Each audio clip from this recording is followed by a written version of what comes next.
કરવા માટે મીટિંગનું આયોજન કર્યું, સભાનું આયોજન કર્યું, શું કહેશો? આજે અમે રાજપર ગામનો ખૂબ ખૂબ આભાર માની બધા સરપંચો અમુક આવ્યા, ગામના સરપંચ, માજી સરપંચ, તમામ પત્રકાર ભાઈઓનો બધાનો આભાર માની અને પબ્લિક એ સારી હતી, બહાર જાજી હતી. અને બીજું કે અમારે જે હાર્દિક પટેલ જે ઇન્ટરિયામાં બોલ્યા, ભાજપમાં ગયા પછી એ એવો થઈ ગયો લે ખોટું બોલવાવાળો.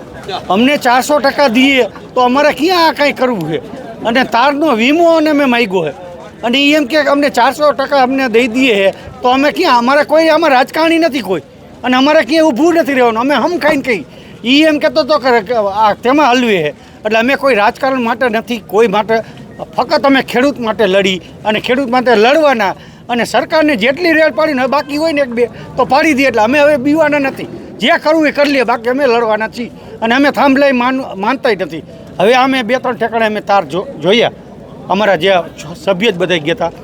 હવે હેઠે આ તાર 200 ને કંઈક 20નો છે, આ 765નો આવે તો અમારી દશા શું થશે? તો અમે એનો વીમોય માગી.